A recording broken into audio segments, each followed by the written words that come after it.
Korenga sana ola ke ne fai mata ki lotu ke kamata ke tau fata. Tarot. Tua maf ke mau tamai fai vana fiona.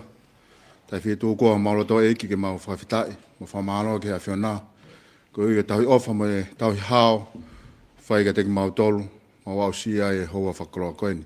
Fa fitai eki ku ke fai hono tau hia. Ek pare mia Tonga. Ona por ho ka Ameriko. Pe eki he ho eki e fonua. Hoa ko ni eki ku amanaki whakahoka e polokalama. Ko whai ha wahe aki. Mo ha mea e pare mia o Tonga. Ki a ngahi whehui. Ki mo a ngahi whakaukau. Wai anga e whotuutu ngā oe. Pa mo e langa ngā oe. E pure a ngā pepe ke whonua. Ke o atu he atape mo e ngahi mitia. Ko hige inasia e ho eik me kakai whonua. Kau mai milangi na pe tuku mai holau maani maani o ni. Ke ne tatake whataha ngāni pa mo hono ngahi kawe inga pe mo e ngahi mea hono kotoka pe whai ai whimea aki. Mau kore kotoa e ngahi mea ni a Christ ko alo. Mau whamu ui. Amen. Pamalo ke CEO Public Enterprise. Kamata ke te tau whatahane ke lotu e rei ko ia. Kau whai ngongo whamalo ato mutari. Whamalo ate motu time ka mulawa mai he hoatani. Ko hoatani whoki koe te tuku whakamari lahi ko ngā pe ko Public Enterprise. Nei whai whoki a neu. Hono tuku mai ai study pe koe report nei whahoko i he timi koni me he ATP. Whekau mo i tuunga koe o tau ngahi business e pureanga. Kai ngata pei tonga ni, kai he Pasifiki ke whawhihoanaki. Sio puha mea te tau whiala ako ai. Sio kaha ngai mea ku tonu ke tau whakarerei. Mo ngai tawhak pe he. So I'd like to actually welcome the team from ATP who launched this morning the study on public enterprises, not just in Tonga, but also the Pacific, and actually look at some comparison, look at some areas to improve, and we are happy to have Laura here to take questions from you in the next half an hour, 45 minutes. Kai ki mo ai, but before then, I beg ki whakahoka tu pe, hanga ki whamatala pe, e ngahi tawhaaki pe, mahu inga pe ke tau whi maino aki ai. Nei tok lawa mai whuk na maulawa at pa mo misa ki muri, ki whakataha, least developing countries ko i wena, nei whai ki kata. Kau he mea mahu inga he ni, ai kei whamamawhai pe mea mahu inga ke whangi whonua i ki hange ko Tonga. Kawai ai wheririwa ki ea, kawai mo e tau toa ngā i koe ho tau ngahi potu tahi, kawai pa mo ngahi ngā ue, whakaki he teknolosia, o tau pehe mahu inga, ki ho tau whangi whonua i ki. Nei kau he mea nei whamamawhai ai lahi ange e tau eria o se ni he tau eria kele kele. Kai whaha tokanga mo whaha ngā makehe, ki ngāwe au ngā aki ai o se ni, hange koe a kono ngā ke sola, ke ua ngā ke kele kon tau ngā ki ke ngowe, kai ngāwe aki ai o se ni, he nā lava o toi lahi angai, ai ngahi sola te tawala ngāwe aki, o lava rei ai ngahi tau mua ko ia, tau whenga ke ngāwe koe ki he, tokoni whasisi e whiriwa ke ia, pa taim tatau pe, tau tokoni ke sio ki hano whasisi, ai ua sia koe tau tolu he lolo, mo hiki koe, o totongi e lolo i he kahau. Nei lava ai o mau whou mai Singapore, whakatahi mo Mr. Akimuria Singapore, sio ke ngahi eria. Tau whitoin ki he maritime i, ko ngā peke tōni a whakololo, tau tawhaki ko ne civil aviation, ngahi tawhaki pehe, nei iai wheroto iai ke whawhetokoni aki, a tā nau ngahi whitu ke whai o ato training iai ko ngā ko ngahi eria mahinga pēni. Pa nei lava ai whai au ke he ngahi sola, ain kou tu i tahi, pa mo ngahi sola tu koe, i he ngai wheitu lakun pe tau pepe ko fresh water. Mahu i ngai ni ko hinga hange ko ulane nai. Ke tau to'o maha e kai hektea nima me tahi. Mana sayang ia to'o tau hektea nima me uta. O ne to'o ia ai whainga maari e ke whahano ngowe. Ai nei whai tāno ai ka ki nau tolu. Ke hae ngahi pōre, ke hae ngahi mea. Le rei hono whai ke ngahi whaunga pehe ni. Kau whae si o ai ke ununa tai ki mua ai tānoa ko ia nā lava hangahi mea pehe. Ta te fito ke ngai fitu hange kon ko whangauta, hange ko tuanuk, hange ko niwa fo, hange ko nomuk, o kia ai lakuni ai ia la lava o ngau e aki, ngau e au ngaki, ai ngahi teknolosia ko ini ki hono mau hasola, ko haiwi whakauhila, ke whai ake ngau e. Pa i he wiki kahau o whai ai whakataha, ai kau minista ako ai Pasifiki, whai eni ki Nusila, e lere kai motua, pia mo acting CEO e pot ngau e ako, pia mo e kau officer. Kau eni he whakataha mawinga, ko no foi no CEO, pe ko hai mea nā tau ako me he post-COVID-19. Hai whaunga e toi ala tiriwa lere e ake e ako, ko hui ngā he taimi whaingataa pehe, taimi whakatata ofi pehe, pa koe whaamu ia ke whewahe aki, CEO ko hai ngahi experience, ko hai mea na e uesi ai whakahoko whatongia ngahi whonua ni, hai ngahi lere, ko hui ngā peke tā lava wahe ai ngahi potungao e ako, nā lava toko ni, he koe kau whoki e ko ngā mahu inga. O e whakakalaka whonua koe tau toa ngā i kone whanau ako. Pake pe oia ko whakahoko ate ngahi lea he ngahi whitu keke. Pesete ni manoa o tongani, whakatoa o tau o ua pesi iang. Ai au tau koe tau population ni o kui he wauku tō lahi keisi, pa tōn lea ki whaasio ke tau invest whakalere iai he koe tō lahi e tau kakai tonga o kui he tau o ua pe whai ki lalo ko pesete ni manoa.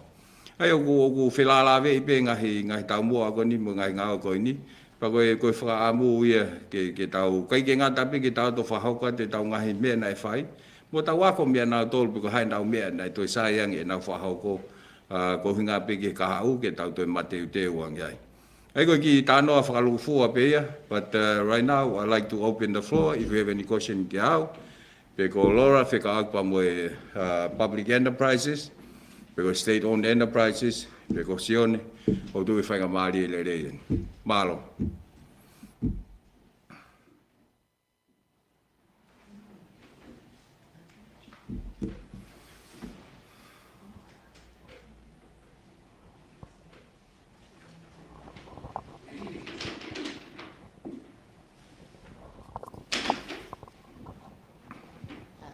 Can I ask Laura,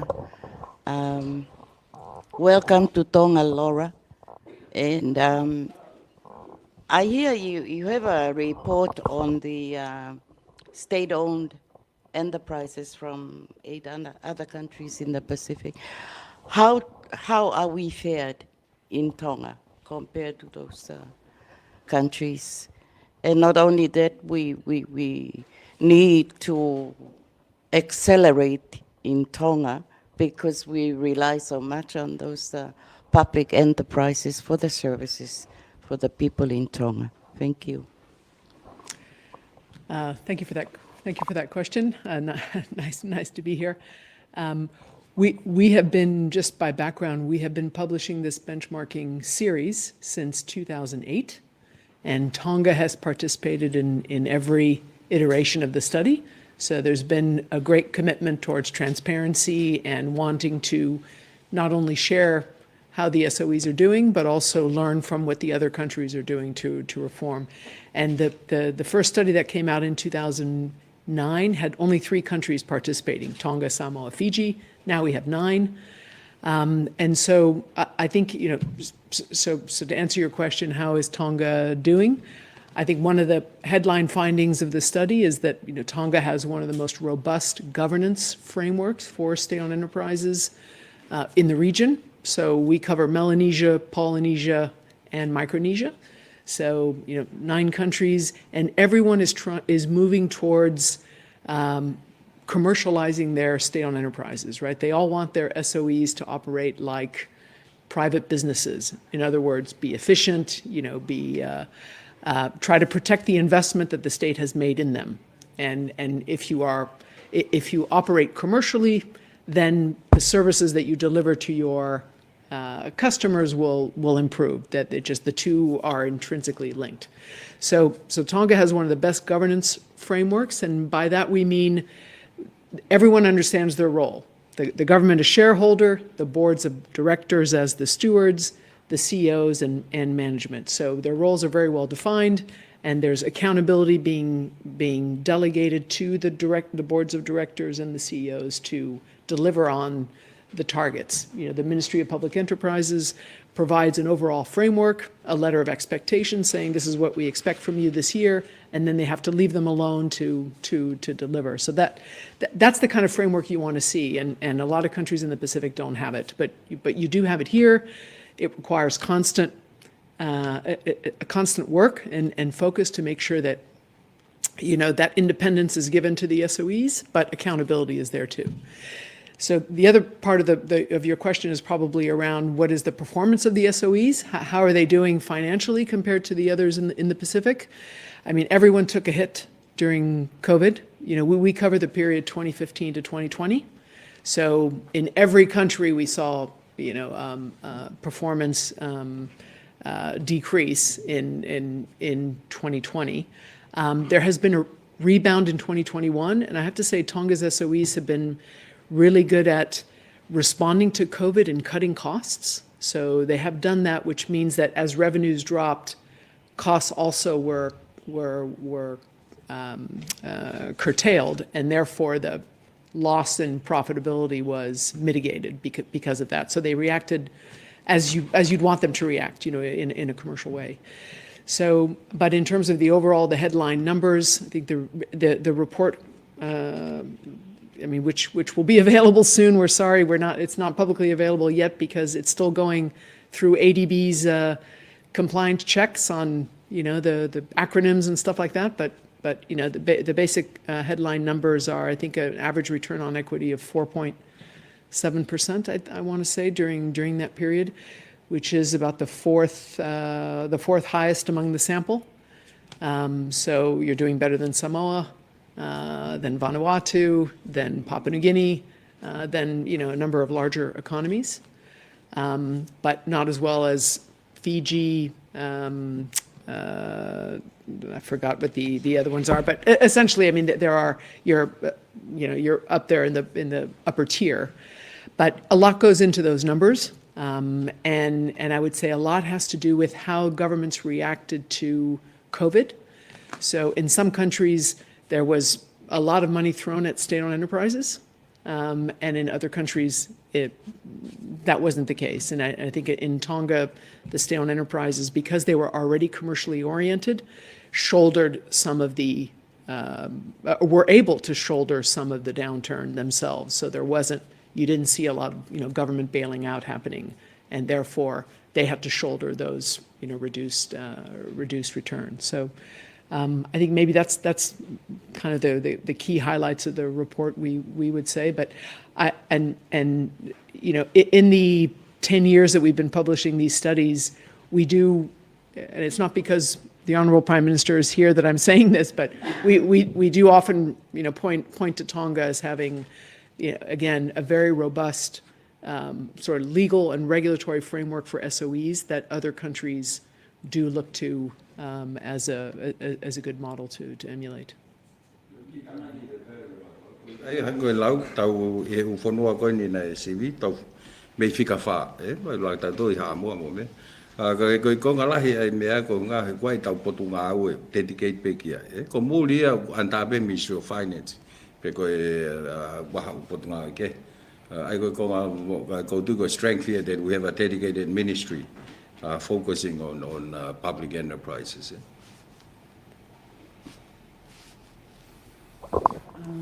Thank you. I'm sorry, unfortunately, I don't have any question for you, Laura. It would have assisted, though, if we were given the report first and we can articulate more questions for you. But I do have questions for the Honourable Prime Minister and the Ministry of Public Enterprise CEO. Ek palemia ka taki ke ki confirm mai pe ko whanonga koe ki he mea ke mea mai aki ki he wholau na mo mea ki ai. Ke confirm pe ko tuko toko lahina nau pe he ko Tonga ni kau I he kulupu koe o developing countries. Ka koe toki pe tonu ik mau na ke mea mai koe least developing countries ene whakataha koe na. Ai tau iai. Ko whakataha po ki ai at least developing countries. Tau tolu small island developing countries. Ka koe me ko pushia he ni ke unga ai ke whinga i ke lifa ke profile koe fit climate change mo mea e other areas ke unga ke mau mai o whinga ai whakata. Koe talo ene whinga ni mea ne whe ke maha paanga. Wangi tau si o te ipi kia ha. E neo ngai tala mai o tau whakaofa mo vulnerable. By coming together with other groups, we can hopefully malohi ngai ho tau leo i he ngai tawhaaki pe. Au tau holo me developing countries ki he I kai kulupu. toke developing countries pe, ka wai pe I think awak whakataha mo Okay. e usamo. Hange koe tau whanua e tolu whongi Pasifiki, o kei list developing, kai ko Tuvalu, Kiribati, pia mo Solomoni. Nā kau he mau statement e mato e mau pou ke nau kei nofo pe ai. He koe pe ai ngahi a lelei me ai. E koe benefiti me kei nofo e list developing countries. Nā whai whakataha koe kau taki koe whisi. Nā mau loto ai, ke kei pou pe ke nofo pe ai whanua e tolu koni he koe ngā pe koe COVID mo ngai whakatamaki ko nai hoko. Ka nau e ke ki mamari e o lewa nau mai araki ki o lunga. Ke mau pe ngahi tokoni koe ka natu. Mara. Koe ki wheu pe i he ke CEO koni Public Enterprises. Koe tūnga koni wea e tau ngahi kautaha koni ai pureanga. Koe ha e wainahi ngahi kautaha o ku kei tokoni whakapaanga he pureanga. Koe ngau te keki nau lava o manawa pe e te nau tolu pe. Pe ko halewa ai whotutu ai pot ngā we ki ha te service. Ma kehe angi me he ngahi service ko he taimini e hoko koe i he malu koni e lao koni public enterprises pe. Pe koe whakaosi pe foi wheu koe whakau ake ni pe mo utukalo ngalu market. Marketi koni wawau. Koe hae tu unga kui ai mahino whongi nai whakatau ni e pule a ngai waf taha on taha fitu ake 12.12 miliona. Pe koe por ngawe koni a ki mau tolu na mau toka ngai ai ta whako ia. Koe hae tu unga kui ai market ko ia. Malo. Malo. Koe pe u whanga te ngai whakatapu kau taria te whihuru aki. Whikau pe mo e tūnga kui ai ngai kau tā. Hange pe koe ngahi whakatana noa nei whahoki mua he ngahi whihu ta tau pe.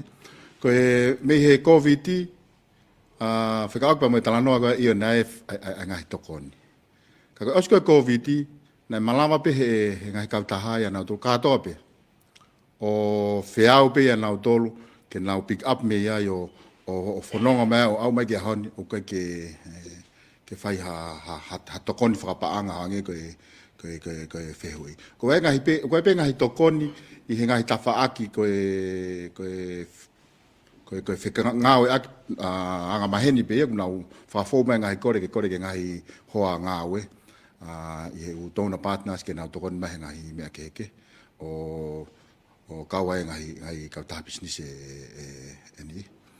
Pea whai pe pa mo e ngahi whetokoni aki whakaloto whunua koe anga maheni whaka business pe ia.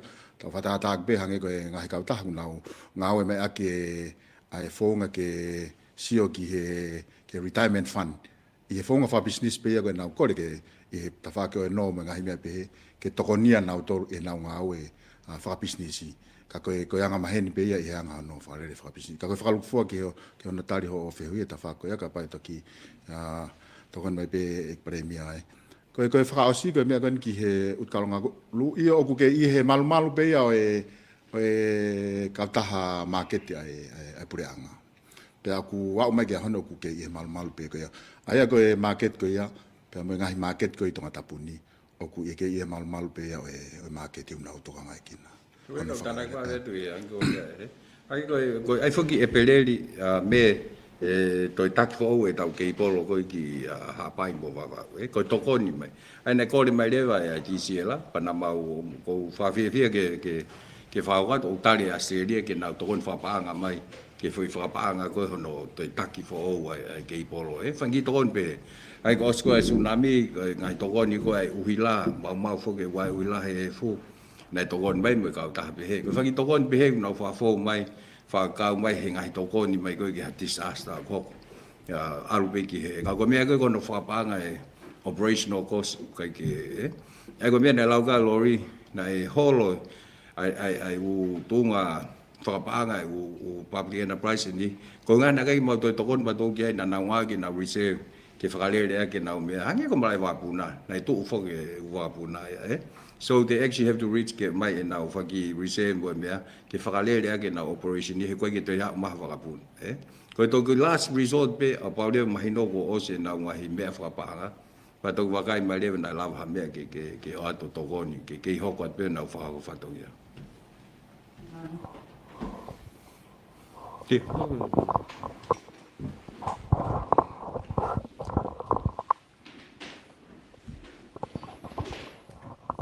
Katak pe pare mia koe ki wheho e nia whekao aki pia moe Tonga Pawa, moe uhila, koe lahi ai lawa koe ki ai si i lawa te kakai o ku pehe he kaungau e koe Tonga Pawa, o ku to'o ai tokoni koe ia ai puleanga o wha o mai koe ia i he o nau wha o mai pa to'o me mo ua uhila, koe mea toi kakai ki o lunga ai umo ua uhila. Pako toi si hoi pone mo ua uhila koe ia aku i he mahina ni o ku asi mai ai toi tānaki mai ai se niti koe pe koe adjust the government subsidy reversal.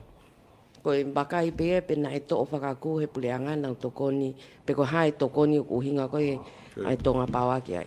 Say, okay, mau ke he reversal kona. But I'll get back to maha for matala ai press release. But as far as I know, tiki mahang matolo ta office o subsidy kona to kon yaki ko mea. But I'll get back to you about to nga ke to siwa pe ko hai for matala kona ko ai ko reversal kona ki fare panga pe ko hai a current state ko mea ko. We'll send out to peko adjustment ko na pe lahi ki mo apa holoki. Peko I mean koe ke mahino ia peko uhinga hono reverse na kai ki ton ke pay peko reverse na tapo pay ki mo. So I'll get back to you get ka maha detail me fare panga mo Tonga Pawa. And we'll send out a piala ke fa mahino yang e be ko ia.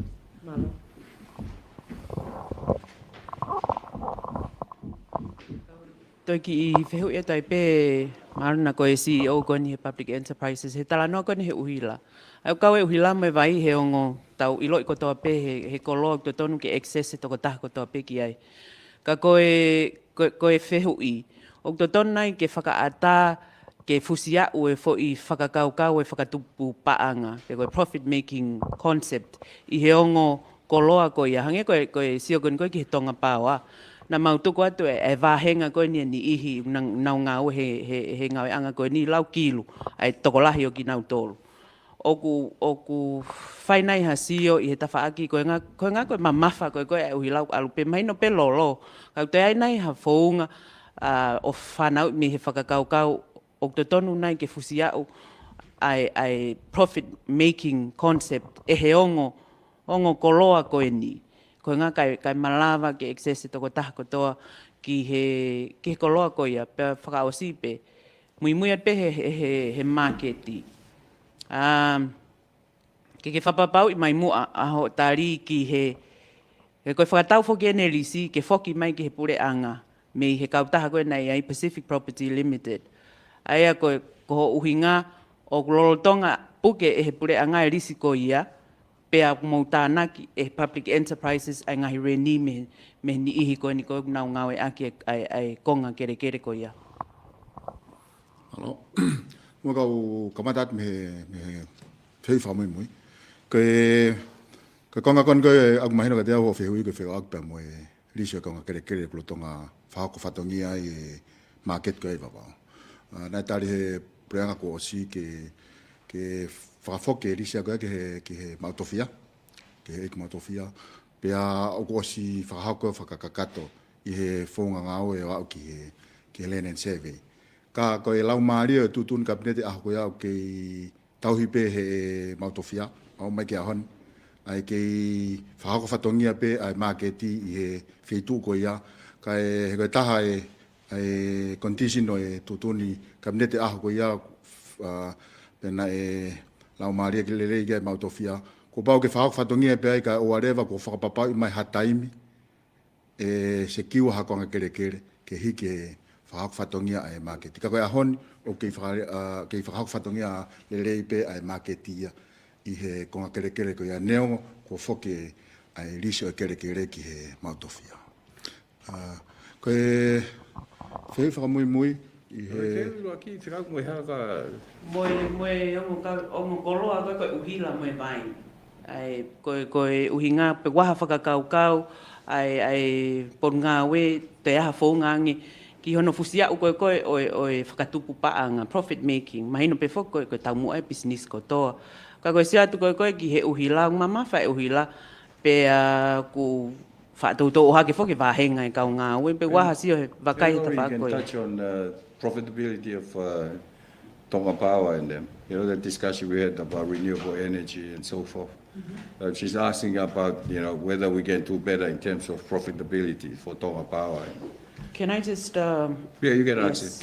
it. Laura, sorry, I was just concerned about, you know, electricity, power and water is a resource that every Tongan, every person should have access to.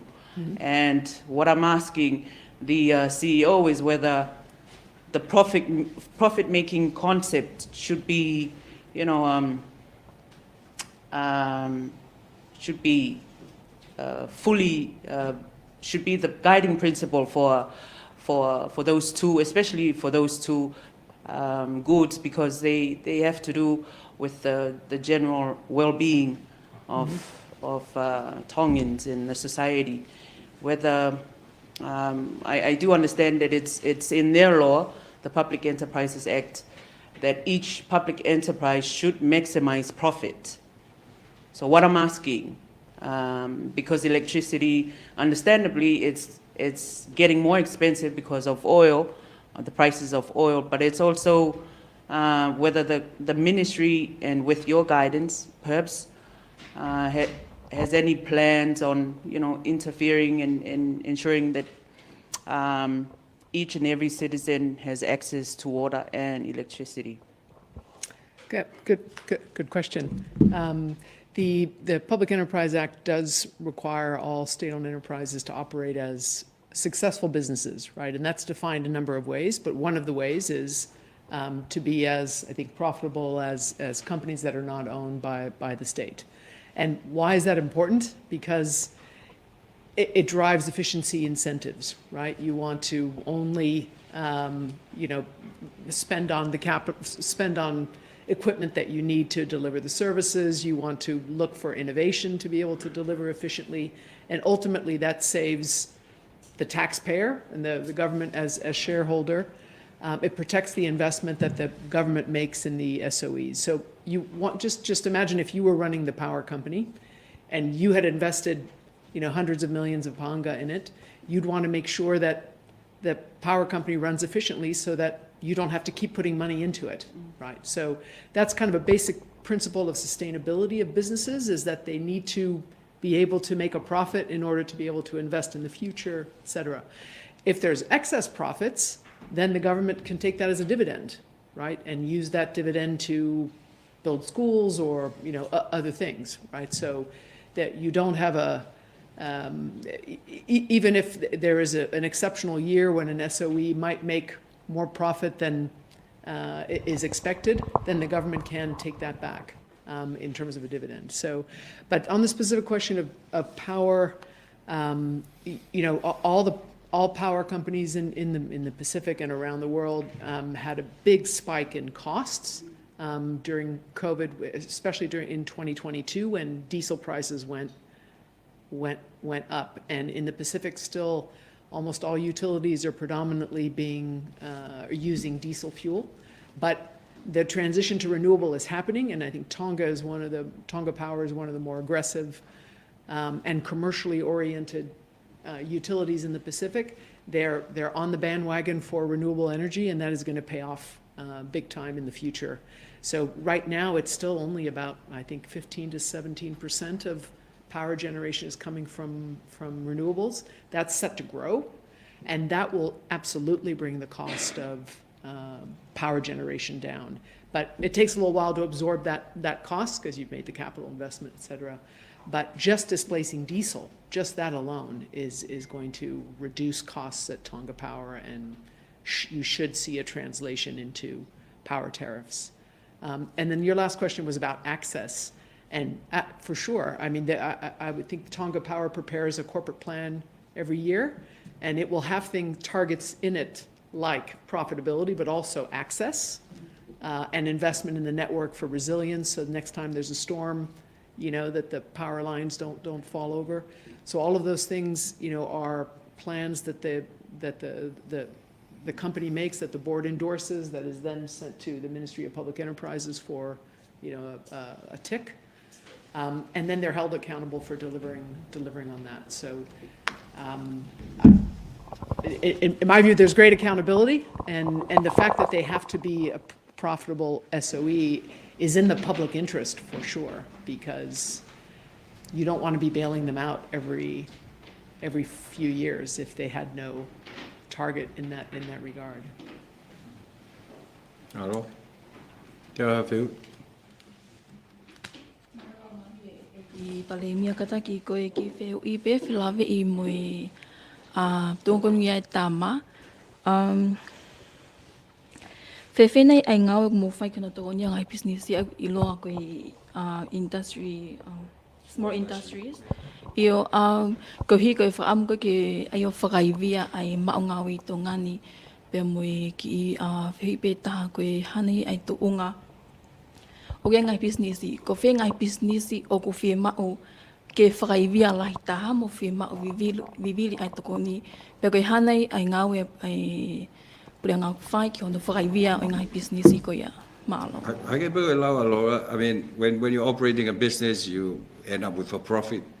Normally, what ministry decide on, because hai lahi mea te mau tō mai mea hai mea lahi tuku ai ki tokon ki nau ngā koe. Hangi koe tama, pa moe marketi, na mau tō mai be mei vai ua pe, kai tuku e nau se nit kau tupu, ke ngā ke whahoka ke nau ngā koe, tāno e whangi hala koe na ki small industry, mo mea pe. Koe mea koe ke business here, how they become more resilient, mo mea, that's a business decision here, the cost of doing business. But what we can do is help provide a more conducive environment to grow a business, a small industry. Hangi ko siyo ko ke palparema marketi. Mahin ob tu pe palparema ya ko marketi ko nga ulahi marketi tu e vehala. Alu kakai ki ai ko ina mai na to ki marketama. Mahin ob tu pe palparema ka ya parking spot. Kato umea ko ya utuku ya ko uhinga ai upoate mo mea. So they can actually try and come up with a solution po ha fonga e lawai o address ya ai umea pe. Ka ku sisi e mau tokoni hange be na la nai he ton ki na la pe falele pe ya na tolu na business. Ko one good example ya ko Tonga broadcasting. Ko ko hinga ya ko le te ai pulanga. Kana na u mo le mai ngai taulai. Now profit e dai. So that's a good sign. Ko ko hinga ba to ko to mai pa nga me na tolu. Ki tu kwan ke na ki mo u ya lewa ki le atu.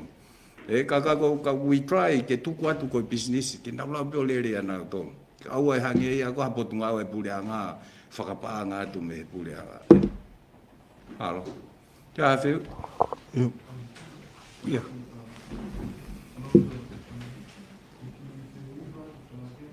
di Tonga ofa koi pena te ha ki update fo ki mo Tonga ko ki ai vaka koi Dai ape fo hangi pe ko mo fano ai na ave ko vaka fa to ho ko ni mea to ma wa nga mea ke he fa le le na da sai ia ke nga ki ai pe fo to ko ya lava le le ko to mo nga we ba hangi po na mo fano ngai ne ai ka kru na puke to tonga to pe mo ia he ka ta ha ko nga pe na fai fa to ngia ia time na lo ba ko fa mo ki na fo mai hu ka u ke kamata le ai kana i lo to la fai nga we a very time do sila ke no final CV ko o vaka ka e toki whakata mai. Na alam fo e tau kau CV me hen. Pana ngai mea na tu kwa tu ke outstanding ke toki sold out he New Zealand Maritime. Pa ko ni kakato ko ya. Toki fola ma le wa to. Ko tau fa mo be ke va ve ne ha mai to ko ni ke tau. Fe fola wa ki ko ne u motu. fa si be ko fa kin mo tamai ki ka ko ni wa nei lau pe to lai ta mai ki no whangata e ke whenga mai ki tongan ki a koka ku. Ia, po e whewi ia nga ue pule anga ku whai kai kata. Ia, ai fuki ki alu ai wakaita.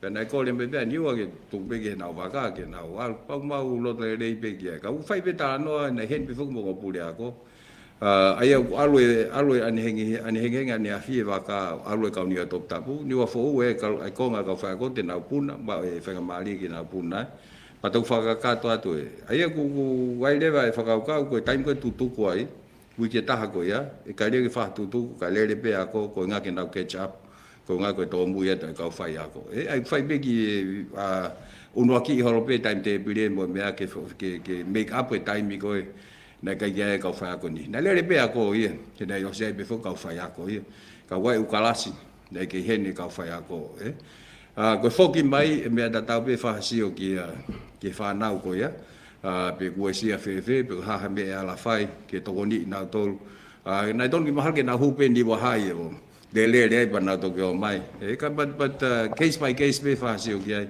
pe ko ha me ala to ni na to Auspe ek palemia. Ko e fehu ian pe nia fekau agi ko ni pe mo va market ko ni va o. O ku yai ha tala no e feitu una pe ko palani ke main pe foki ko area ko ni na fakatau mai e pure anga lisi.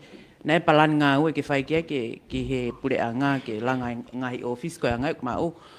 Ka ko mahino ku foki ke mau tofia wa tala noa pe me mau tofia ke totong fa foki mai 12.2 miliona ka kaina totong i aki e market ai lisi ko ni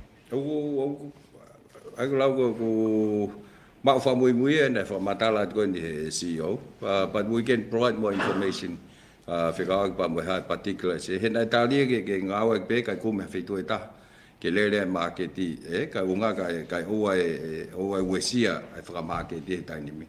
But we provide more information ke me ko mo fi ba. Ja, yep.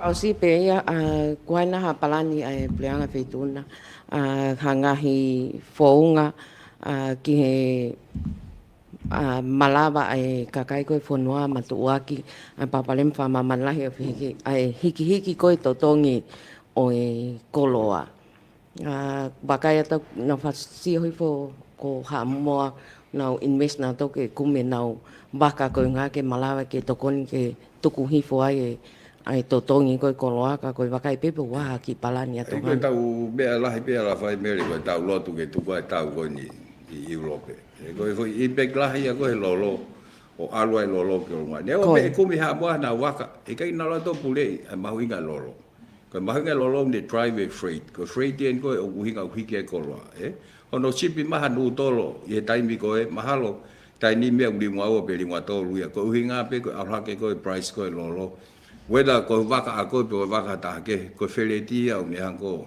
o tamate ko ai umea pa ko fra mu ya hago taulau ke fai mo na merino a ka fo ki hi fo lolo taim ta tau be ko tau fenga ko ngai ko tau energy independence ke tau lava o ai ke ua to tipeni tau sisi tau falala ke lolo ne ko fa sisi he au ke lava holo ai tau uhila tani me o pau nei kai tau behe se te wano kon me hivi la a mo me ko tu to ki mama fange tau ka ko holo ko ki se te wano ha me la a mo havili o ki holo nya mitigate leva holo ke ai tau tariff ka ko time tau o pau leva te tau ngau aki o tau pehe ofe presente fituni ma pe te au to le yang ne o ko ngau la he fai ai pa tau si o leva ke to presente leva fuge fituno ai ko lolo ha uia ke ta fa ko ne me ale transportation ta fa la he pa pa te tau liu ya uhila fie mau o me a charge ke o me ale fie mau ke liu ko to tau me ale tau to ke me ale uhila ko foi ngau ko ya it will take some time ke ai ko me ne ngong wali fakata I ta ko ki moa ke ta lotu ke berino ka ko ultimately au pau sai va ko ya holo lolo ta holo ai be food items ka ta to holo ai be mo ta expenses transportation mo wala me be ai ko me ko ta to po wai ko hi wena ke tu ko ai tau mo na fa berino a mo me ko I ta be ko ye be ta no ai pau mau hagi se ni ti will try and subsidize e uhila Ko tau iaha tau sendi hanga ko tau panga no tol milion na kon ngahia ke wafu. Ko no tol milion ai wafu ko ni kun salote. Ko whenga ke lava lahi ange, ka lava u wakalolo lalahi, hau hanga ton peki hen. O te alu ki fisi. Ko ni alu ki fisi tau toi piki mei, to additional cost ai ke toi hau o top mai lolo ki hen. Apai hau hanga ton, e kai lewi tau toi have to pay for additional cost on mai lo ko ki Tonga ni ai ko faki me ape but it will take time ke tau lava o cushion ai palparema ko o hiki ko lo but hopefully e lava ai ko tau ai ko ni hala faka o kawa me pa ko be ko ki tau ma o tau panga te 1 million hai tanim ke ai ak ka ko pala ko tai ni bi fenga aki pa mo ATB ki he wanoa wanima ke kamata. Os fai preparation ye tai ni repeating document ke unga ke ai ko ni harka. Fasisi ai alele takai fasisi ai lolo va vai ho don ke ni develop ai ha ke mo me. Ka ko reality be ko ya tau te 1 million hai tai ni. He wanima wanoa wanima we may have enough financing ke le project ko ya. So kai utafa ke fe mau ke tau ngau ai ka lava o ki fasisi I foi a impact COVID ko lolo tau takai fasisi ni Mo fasisi pe tau whakamore. e fasisi pe ka be mo ya Ko fehui fa os pe nia e palemia he lave ko ai hala. O ku nei te holo mui fo ke customu I he nau foi policy ko tau tahani ma whakangata he umai mea lele. E ka koe anga pe e wakai atu pe ko homo palani pe ia ke koe alu pe ke lahi angi na hau e hala whakakawakawa ia o ka pui te ia ko ngalahi ka koe wakai pe te aha palan ki he foi initiative ko ia he ku e ko ka we ni sini mahu nga fo ke tau mai be ha u me lele ko fo o wange ke fasisi fa ve ke u me lele motu a mo wala me pe pa u me le fo ka la he ni kai lolo ana mo wala me ai ka kana hu nga hono ki fa tata fe te tai ni mi e nai te ai ko fo policy o sa u me lele e pa ko ne tali ko fo I lao ia o si he ne u me lele la u ngia u ia ko ki lava tu wange mai ki tu ko nga ko fo tu ni ko ia pa ko hono be ko ke tuku kai fa ata mai me le ka kai ko ya kai to sio fa le yang mo communicate o tala ki muri ke time ke ua e tala je ko sa he va ka u me le ka ko ka we me le ke fai ke unga ke ua mo I lo be mo to le me le mau la ta kai ho ni ke fa si na kai pension ni mo wala me pe fa si pe pare mi ko ki kole Pe lava mua ke awhainga maari e nā lava e wheitu una o wakai mo o kabineti ha press conference whakafoi ministry ke mau lava at ke potngau e koe, wai penga I whehui. Lahi ia ke ngai potngau e koe ka ku lave I pe wheitu una. Mai bobo ngai whehui ka lika. Ko ngā ke mau sio ko hau appropriate ke hau ki ha fui. He ko hau ko mau mai mato hini koe whungi mau topu hai whehui. But then if you have any particular questions, ko nga ka lava o set up a press conference here specifically ka issue be ka nga e sa ia pa mo fetu taki mai to go near helpful ia ke answer ho mo mai fe we. Any other question I'll be here next week but she'll be gone by then. If you have any other question, I think it would be good to actually make the most of your time here. Laura, I was coming for the gender-based question because Melanesia, Polynesia, and Micronesia, we have different cultures, but the state-owned enterprises, do they reflect the cultures of these countries? Because in Tonga, we've been trying to push the women to parliament, and it doesn't work most of the time.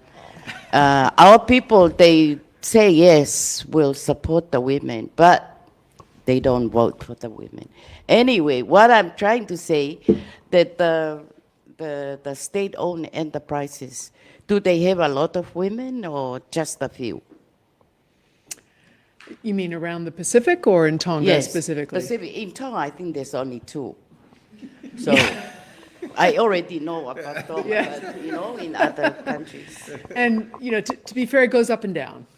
You know, we have been tracking the composition of the boards of the state-owned enterprises around the Pacific, and it goes up and down and up and down and up and down. So there isn't a clear trend to increase number of women, although a number of countries do have targets to, I think Papua New Guinea's got a target of 30%. They're far, far from it, but they have a target. So they're trying to make some, but, you know, and I think a lot of that also, yes, there's a cultural issue, but I think, you know, political will is important as well to really kind of drive that home. I mean, I can't obviously comment on the number of women in Parliament. That's outside of our scope. But certainly, if you look at just below the board in management, you see, you know, a lot of capable women. I mean, around the Pacific, we have some of the most capable CEOs we've ever encountered are women. You know, running state-owned banks. You know, running less in the utility sector, but you know, banks, pension funds. Various commercial entities. There's a lot of great, you know, potential women CEOs and board members. We just need to, you know, create I guess a clearer path to their integration into boards. And sometimes, you know, it's just some women don't even want to be on boards of state-owned enterprises as well, because yes, it's an opportunity, but it's also a liability. And I can tell you, we work a lot in Papua New Guinea, and we see this, you know, so they have this target of 30%, and there's a big program to try to recruit women to, you know, want to be on boards. But many of them say, why would I want to sit on a board with, you know, 6 big men who are going to, you know, not let me speak? And so there's a cultural issue there. So that's also hard, and setting targets is not going to solve that problem. It really has to be kind of at the board chair has to make an effort to ensure integration of, you know, women who do come sit on, make them feel welcome, and, you know, and then hopefully it grows, right? If you get a couple of good, you know, very vocal women on a board, they'll support each other, and then, you know, maybe their ranks will grow. But it's a difficult challenge, but I haven't, you know, there isn't a single country in which we've worked or that we've surveyed where there hasn't been at least a statement of support for increasing women on boards. Now we have to see, you know, how that gets translated into action. But yeah, there's work to be done there. It could be worse. You could be in Papua New Guinea. I think there's more hope here. And again, apologies that the study is not publicly available yet. We just have these flyers, which we can give you. But maybe tomorrow, maybe the day after, it'll clear the ADB's compliance check, and we'll make sure we email you the link so you can. Hello. Well, we have any questions? Yeah. Koe tutuuni koe ni whamau a ngā koe ni ki he area pau ngā ue ai ukau taha maka e tolu i he tuunga koe o e ahauri ke whoki ai minister koe ni he ngā lalahi o tauhi o uphold ai fo i area pau koe ia. Ka kouku uhinga pe aku e pare mia. Ko ngahi mea i nia tau wakai ki ai, te tau puta haupo pe tau tolu pe hen, ia tau tolu pe ia mo anga e tau whaunga ngā we. Ka koe area pau ia, e hū mai whoke tā mai a koe ni, kuea e ni whakaukau ana ia, mo e ni kakai. Ka koe e whihia ia he ngā we, area pau koe ni na e whai he pure anga ki mua. Pe koe haere vai whau. Koe mea i me whau koe Luciani, koe ke komenia ha current court cases.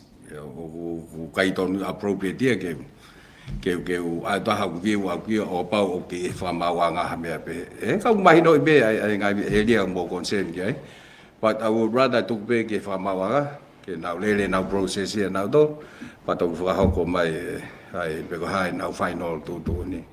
Karak pe, but koe mau position pe ai, apau kwa court cases ongoing, tuk pe ke lele whamawanga ki lau. kai toki hoko ato hau mea ke. Ka ko mea ton ke mo fia e sio ave mo kau fia ki he reserve board, ke reserve bank poate mo atwe ke he Tonga Development Bank, Electricity Commission. We hear your hombo mea mo toang ke. We're trying. Not good enough. Yes, sometimes we and those who now feel interested. Please, o mai bea tohe tuku pe ngā wai pe tem ta ua ta tolu o pau malolo hata na mau to pa ho foge to da ki public enterprise ta ko he mu mahui ngā pe hombo voice we will try and do what we can given ngā mea ko ni ka mo pe lau alola o ku your target is one thing, but doing something about it is another. Yeah, Frau.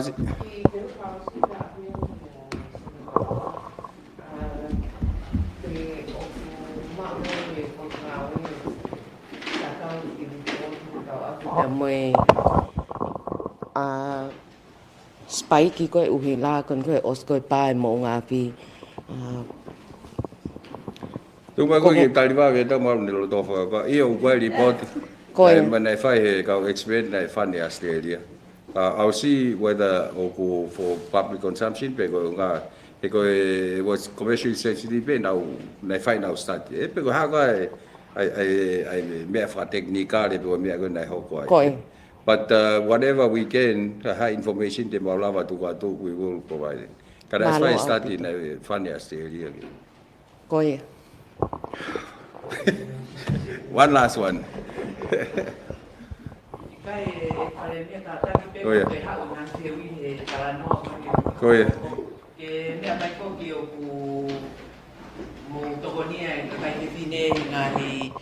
Tapa ke fe fale alea ko fale alea fai ke feinga o goi fo ke ngai tala no ko ke reserve seats for parliament wa fa ka ka e feitu una ki he ko me ai taulo to le pe ta no e ve a goi ko mo to lu to la hita hai population ni o ku kai ya hano fa ngata to dai ba foi fa ve mai le we pe ka